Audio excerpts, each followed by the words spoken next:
Americans prefer chaos as freedom. Chinese prefer stability as freedom.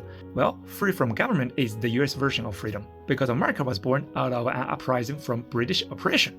The trauma of all Americans is too much control from the government. You know, America got independence in 1783, but they got the federal government 6 years later. They don't like government. The government can't be trusted. So own guns means remain the right to overthrow the government when it turns into evil.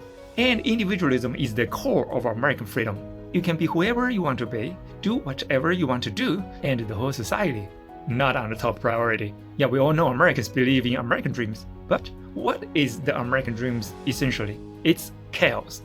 And I bet you heard the saying, chaos is a ladder.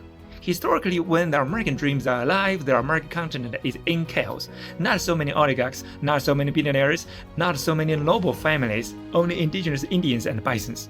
But it's totally the opposite in China. The Chinese version of freedom means being free from chaos, not governance. Basically means Chinese people prefer stability. Why? Because Chinese believe in after stability comes prosperity. In Chinese we say 安定繁荣 or 安居乐业. Again, why? Well, trace back to history again. First, ancient China was an agricultural country. We farm on the same place. We don't migrate a lot. Second, China has so much pain from anarchy. Everybody knows China has 5,000 years history. At the beginning of each dynasty, there was good governance, means stability. Also means prosperity. We all know how sweet good governance can deliver. In the country, late of each dynasty, comes instability, warlords, farming, plague, etc. And during the century accumulation comes colonization and opium war. Totally in chaos. For example, during Japanese invasion in 1931 to 1945, China lost 50 million lives. That's how terrified chaos can be. That's the trauma of China. I traveled around China in the last 10 years, interviewed numerous local people. They told me that every decade is like another century due to the fast pace of developing in China. It's like your grandparents' generation are barely eating or even slaves, but your parents' generation have decent jobs. And your generation have fancy cars or even yachts and private jets. So how can you not have stability? Because all of this prosperity based on stability. You know China didn't fight any war in nearly half a century, right? China put almost all the resources on building the country. If you search Safe China, you can find numerous videos from expats in China. They love it. They enjoy the nightlife in China. So in China, stability is a ladder and a safe. But what is the ladder exactly?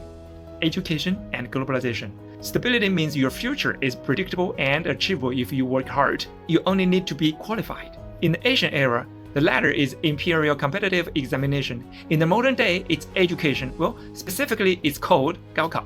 Every politician in China knows the proverb.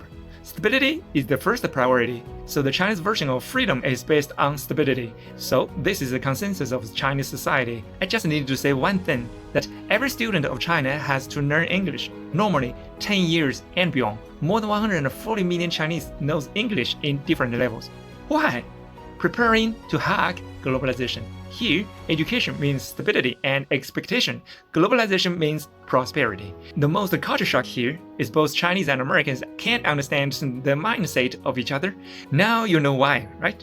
Because we've been through totally different miserable past. Chinese fear of anarchy, while Americans fear of governance. China loves stability, while America loves chaos. Funny thing is, both of them look down on each other. Why again? Because the people don't communicate with each other that much. And due to mainstream media and fake news, the cultural gap is getting wider. We all protect what we value the most. Based on our background, we never found aliens on this planet, right? We are just ordinary people. In short, freedom has different versions. It's not only democracy or free speech or protesting or something else. It's based on the history of the nation and the people themselves. Sometimes freedom is free from whatever is oppressing you. Sometimes freedom is free from whatever is holding you back from a brighter future. Sometimes freedom is just a tool that the evil politicians used to manipulate the voters. What is the most important thing here? The reality. If you live better, then it's freedom. Follow me, let's do some real culture exchange, okay?